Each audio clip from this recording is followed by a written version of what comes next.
On today's episode, which Blackhawks offseason additions will help the team the most this upcoming season?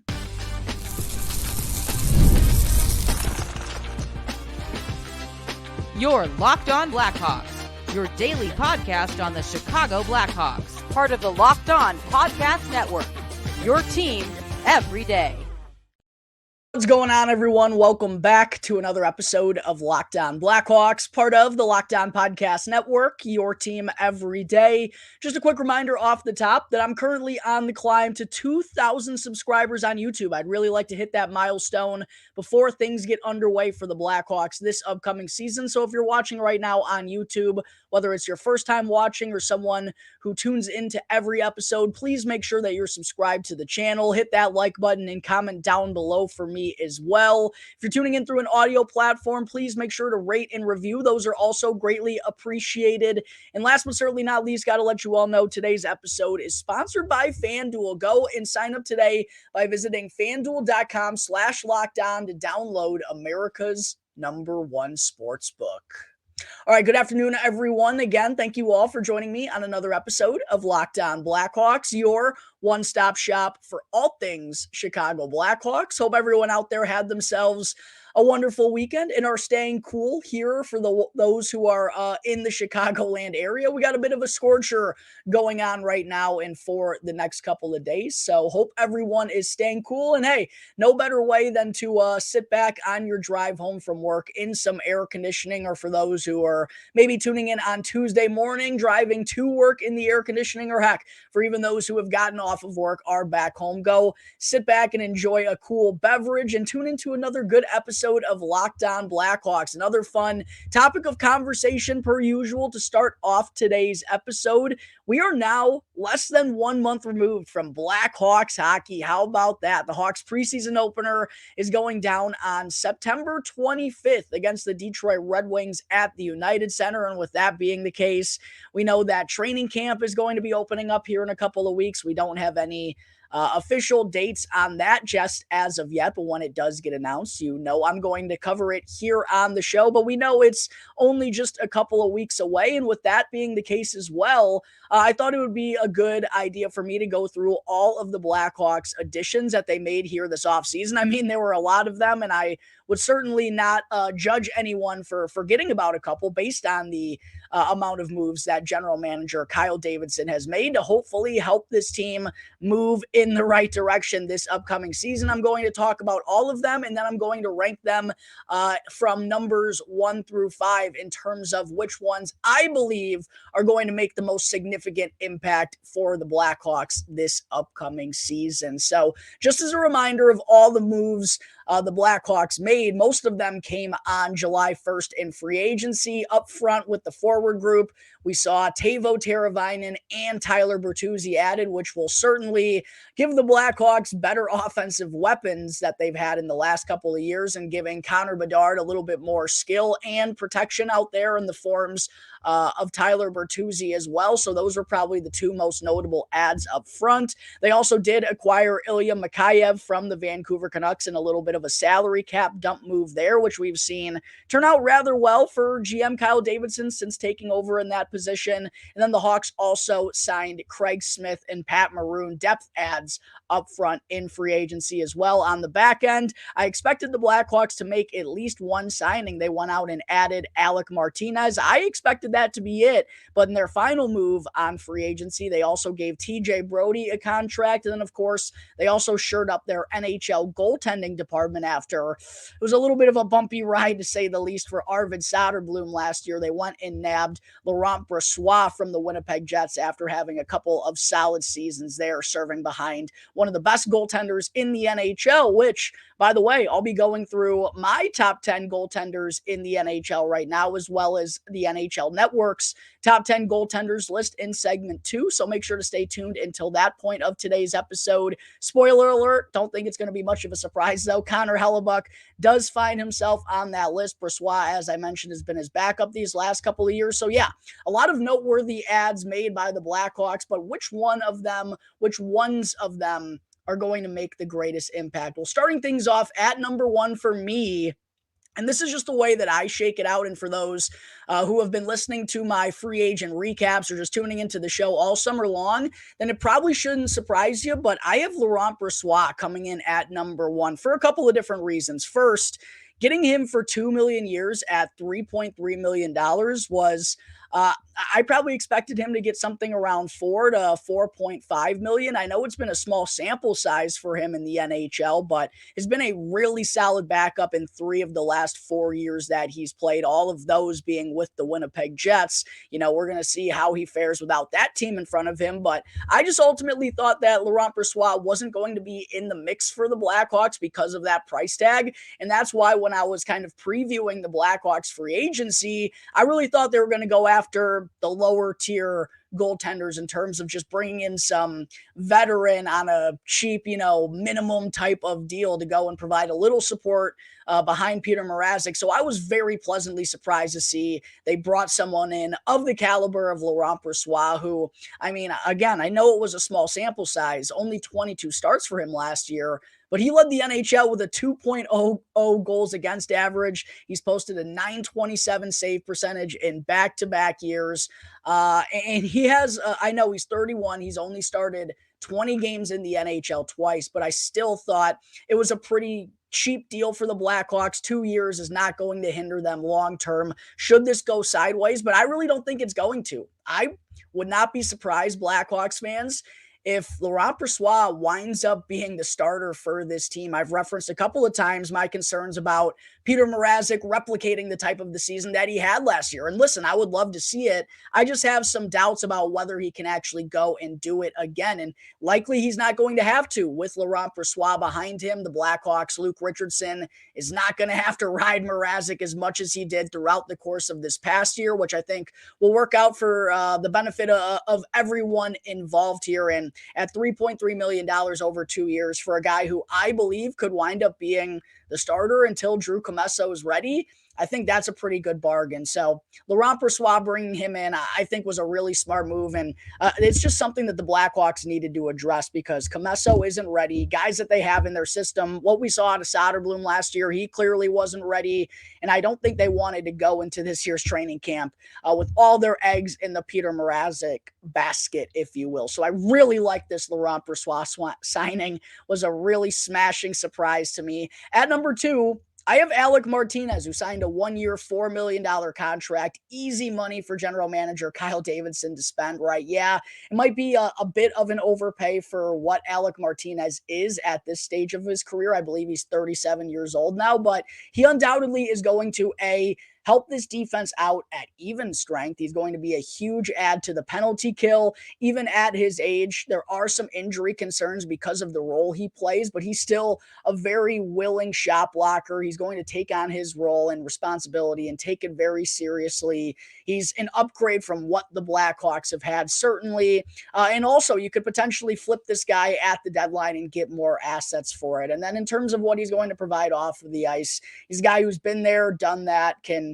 really show some leadership and show these young guys how it's done, especially those who play the left side and maybe might have to play their offside moving forward because of all the left-handed defensemen the Blackhawks have in their system, like maybe an Ethan Del Mastro or a Nolan Allen or a Wyatt Kaiser, guys who we've seen have kind of had to try out on the right side because of the sheer numbers of LHDs the Hawks have in the system. Alec Martinez has been a guy who's played on his off wing for a lot of his career, so he can certainly shed light on that. He's going to help the team on and off the ice, going to be a good veteran leader, can flip him and get more assets. It's a cheap 1-year deal. The Blackhawks had the money to spend. No real downside to me in getting Alec Martinez. So he undoubtedly is number 2 for me.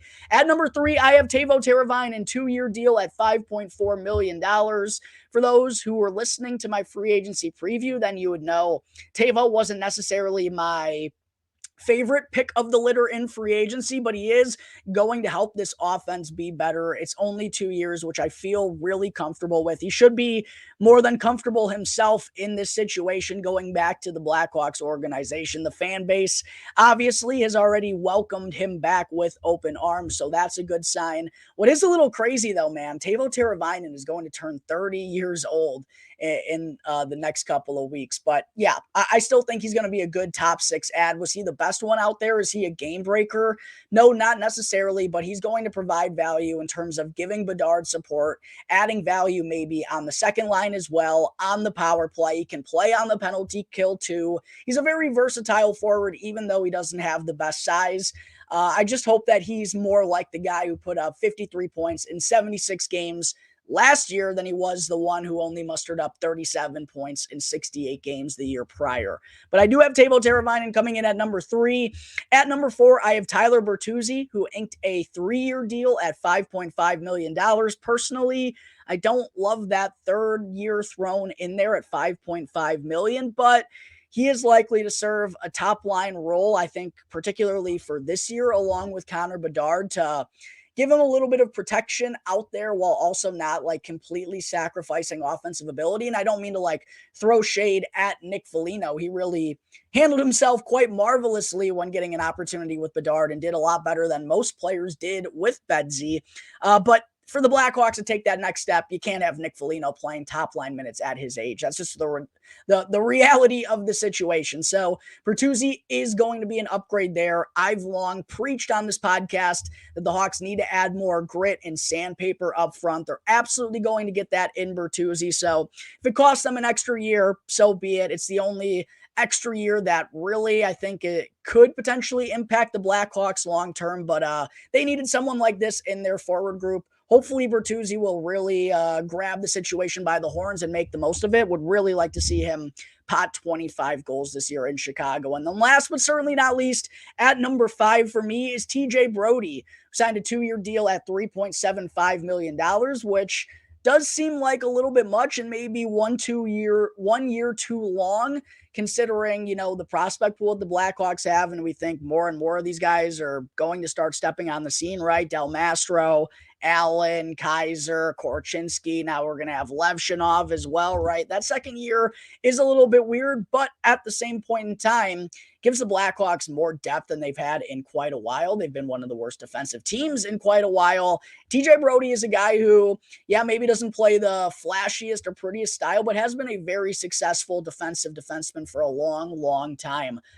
Been in a top 4 role for most of his career. He's averaged 20 minutes per game in each of his last 12 NHL seasons. He's played 14 years in the NHL, so a very long string there. A decent puck mover, but does most of his work on the defensive side of things. Will play on the penalty kill, and also is someone who can play on his offside. So again, gives the Blackhawks a little bit more versatility on the back end. Shores up the defense. I mean, they are going to be, knock on wood, on paper at least, looking much prettier on the blue line than they have in quite some time. Going to be interesting to see how that impacts things for, you know, the guys that I just outlined, Del Mastro, Allen, Korchinski, Kaiser, and kind of what that means for their futures, considering Brodie is here for another year. Maybe if the Blackhawks retain, that's something that they could move at this year's deadline or next year's offseason if it doesn't go particularly well. But Alec Martinez is only on a 1-year deal. The likelihood of him getting traded at this year's deadline, I would say, is very high. So maybe having Brodie for that extra year could wind up working out in hindsight. But those are my 5 most valuable free agent signings that the Chicago Blackhawks made this offseason. Excited to see them all get in action on the ice in just over a month's time. We're going to take a quick break here on Locked On Blackhawks, everyone. But when I return, I'll dive into the NHL Network's top 10 goaltenders list. But first, I got to talk to you all about the fine folks over at FanDuel. You've all heard about FanDuel by now, right? Of course you have. But now FanDuel has something a little different for you. Starting now through September 22nd, all FanDuel customers can bet $5 and you'll get a free 3-week trial of NFL Sunday Ticket from YouTube and YouTube TV. Then, with a YouTube TV base plan, you'll be able to watch every regular season Sunday afternoon out-of-market game. You won't just be stuck with the Bears, even though that actually might not be the worst thing in the entire world for the first time in forever. But be sure to go and take advantage of this awesome deal by visiting FanDuel.com/lockedon. All you need is a Google account and a current form of payment, and you can cancel anytime, anywhere if you're not satisfied. And by the way, Blackhawks fans, still looking for those those Frank Nazar 2025 Calder trophy lines to drop at FanDuel whenever they do. I promise you will hear it first from me. And if you want to tail me on those bets, be sure to go and visit FanDuel.com/lockedon to download America's #1 sportsbook.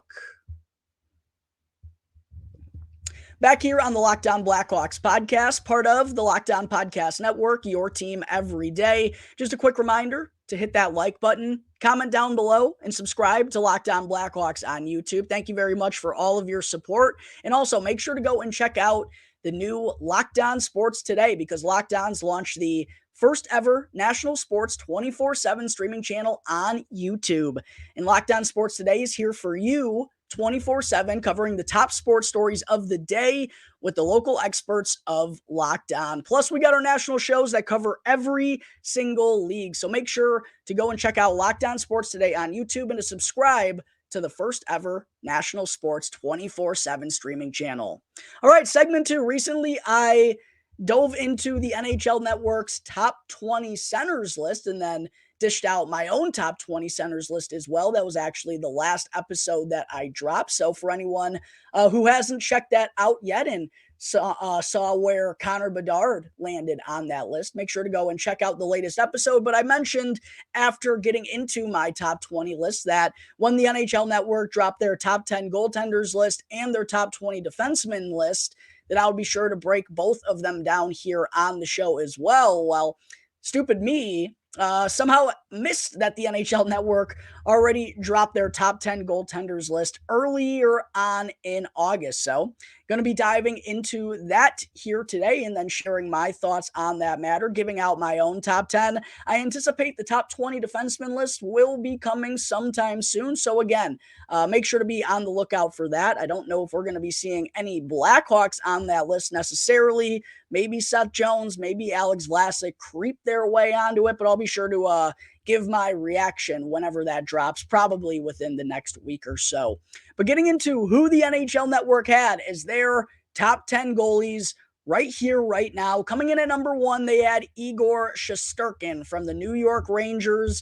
At number 2, Connor Hellebuyck of the Winnipeg Jets. 3, Andrei Vasilevsky of the Tampa Bay Lightning. Number 4, Jeremy Swayman of the Boston Bruins.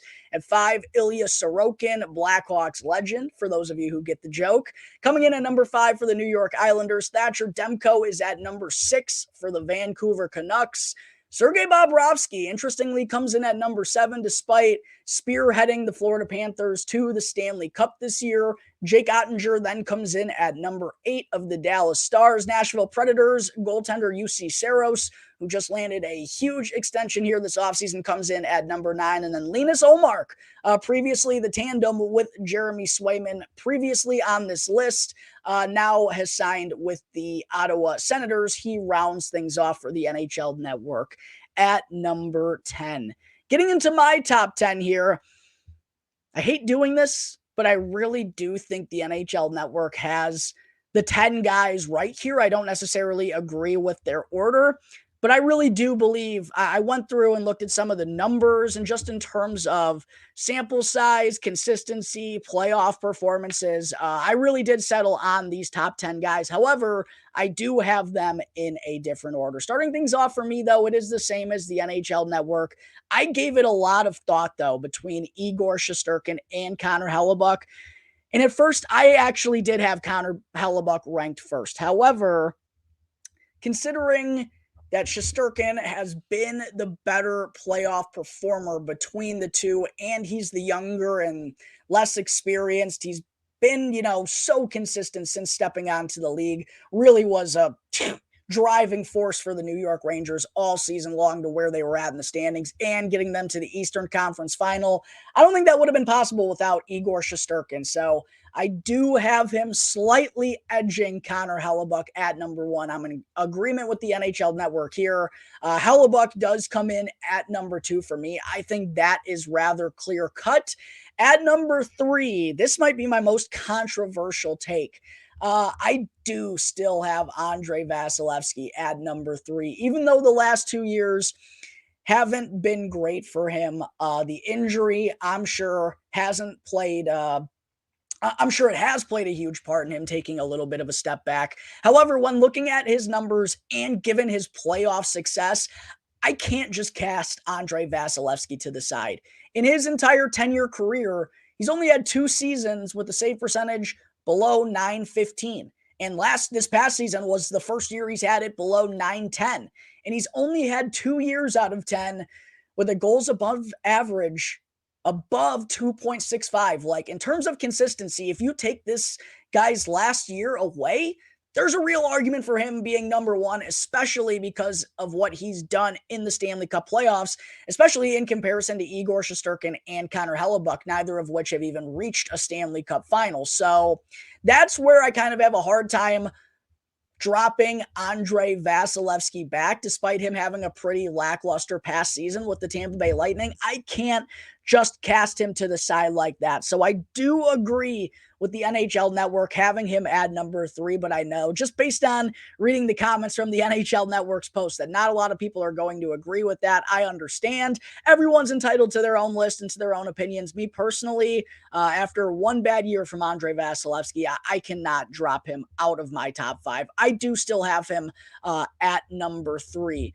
After this is where things get really interesting, and I think you can start making cases for either or. At number 4 for me, I have Sergei Bobrovsky. He has been awesome in the playoffs, back-to-back years, has really found his game after it looked like his contract was really going to be the thing that was going to cripple the Florida Panthers' chances. And I know Florida isn't a major market or anything, but from a national perspective, I mean, for a couple years there, that was widely considered to be the worst or one of the worst contracts in all of hockey. And for Vasilevsky to really brush that to the side and get back to the peak of his game and just play outstanding playoff hockey for really 2 years in a row now, in the year the Panthers 3 years ago when they got bumped in the first round of the Tampa Bay Lightning after dominating in the regular season and being that run and gun offense.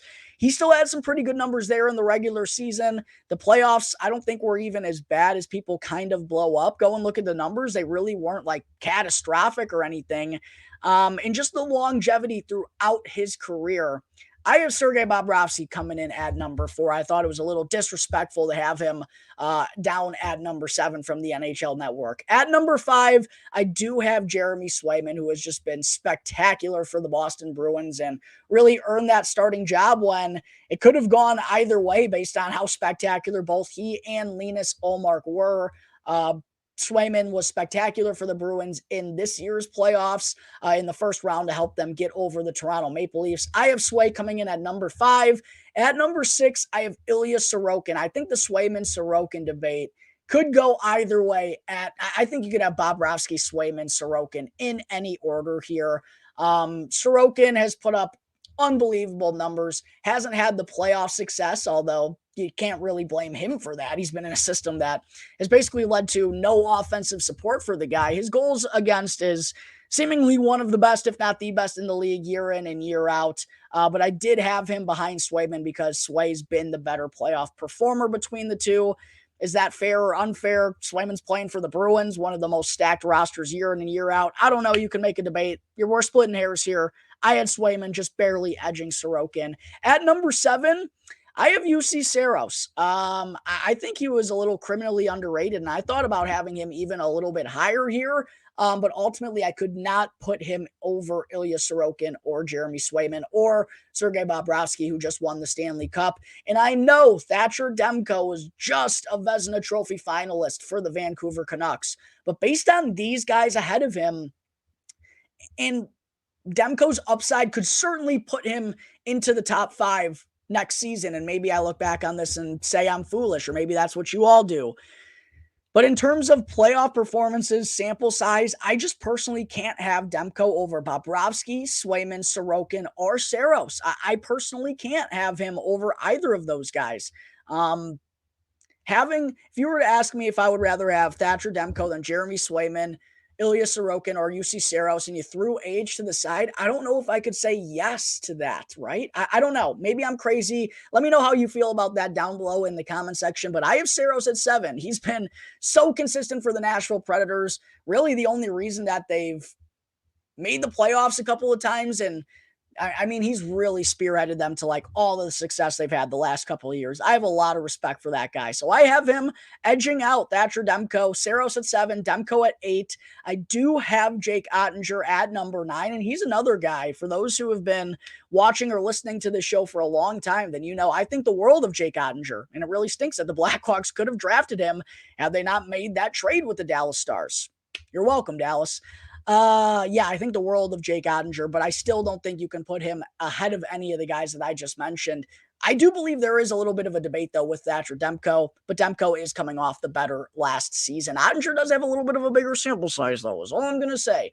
And then rounding things out at number 10, like I mentioned, I do believe the NHL Network has the right 10 guys, and Linus Ullmark has been spectacular for the Boston Bruins. Maybe not as high of an upside as Jeremy Swayman because he's the younger of the two options, and he's kind of the one who had taken charge, and that led to Ullmark now being with the Ottawa Senators. But based on what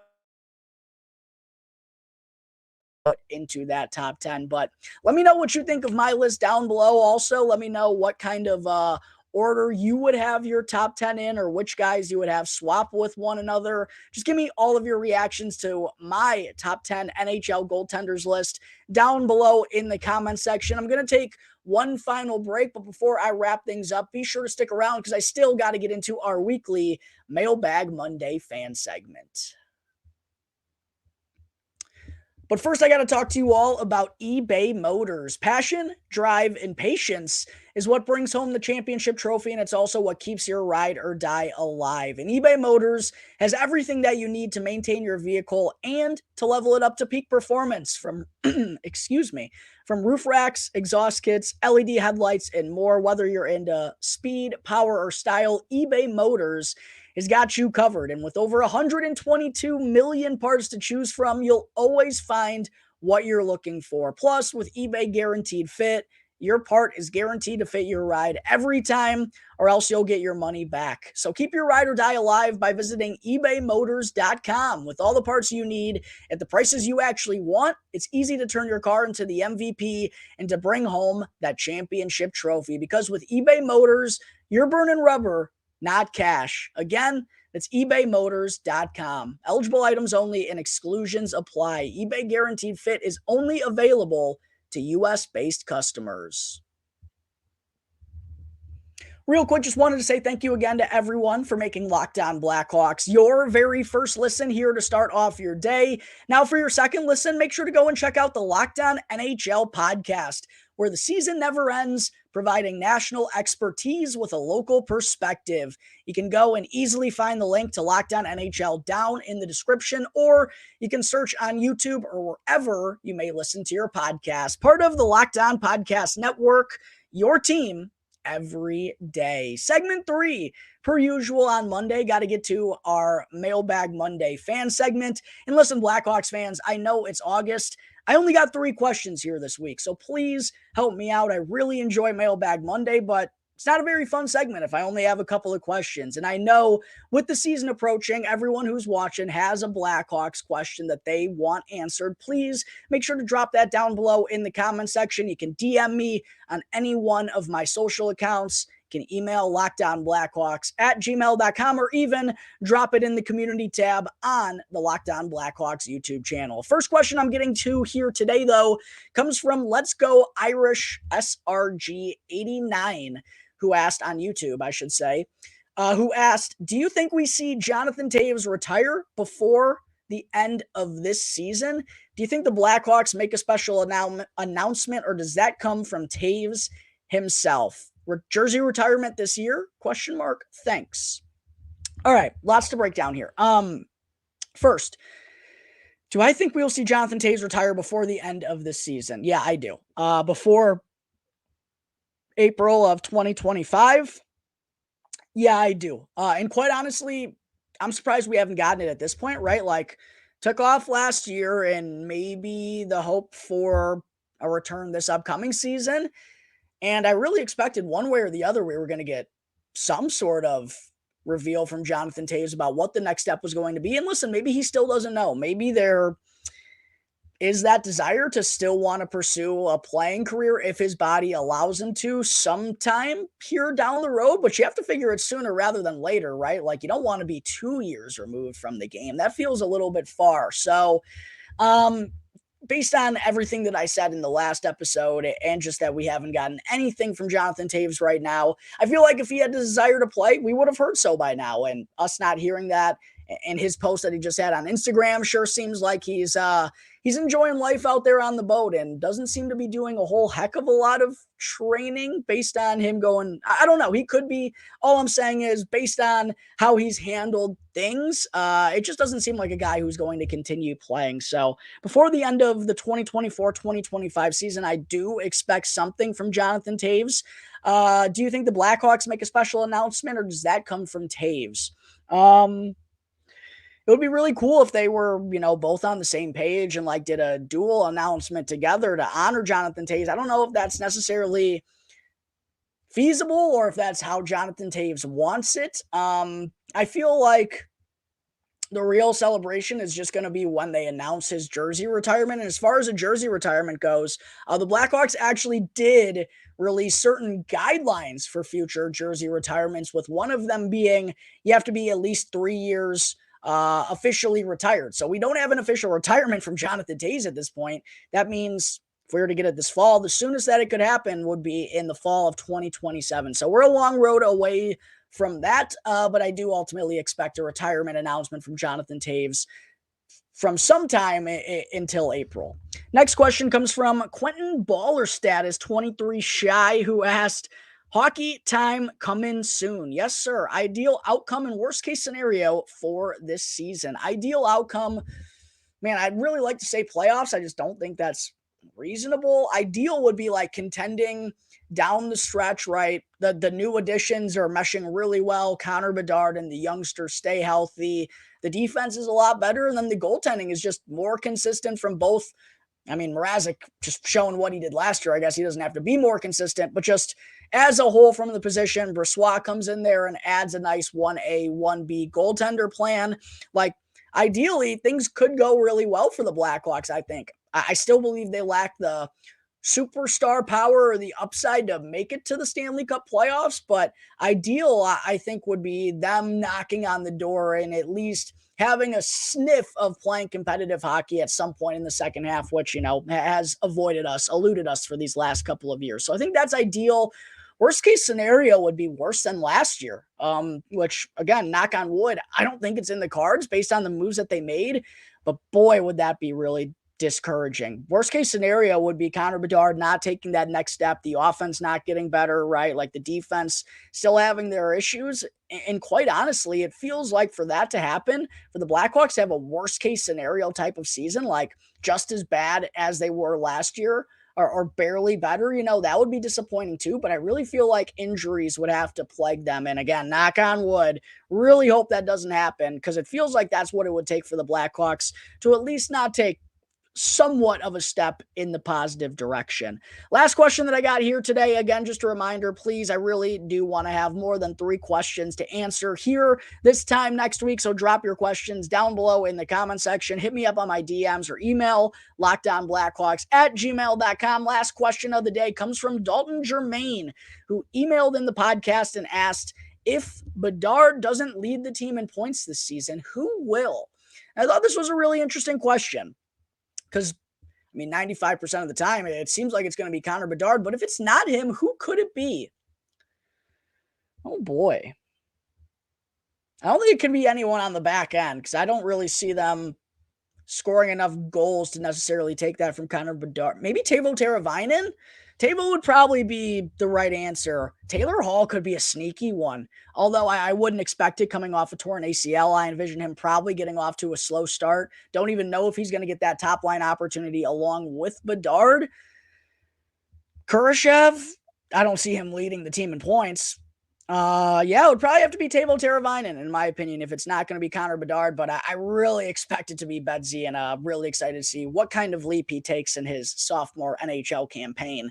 But that's going to wrap up today's episode of Locked On Blackhawks. As always, Thank you all again for joining me on the show, and be sure to go and hit that subscribe button on YouTube if you haven't done so already. If you're someone who tunes in on an audio platform, make sure you're already following Locked On Blackhawks for free wherever you may listen to your podcasts. And if you want to check me out on social media, you can find me at Jack Bushman2 on X. For my strictly Blackhawks account, go and give that a follow at Talkin' Hockey. So until the next episode, everyone, enjoy the rest of your Monday. Stay cool. It is a scorcher out there in the Chicagoland area, but I'll see you next time on the Locked On Blackhawks podcast, part of the Locked On Podcast Network, your team every day.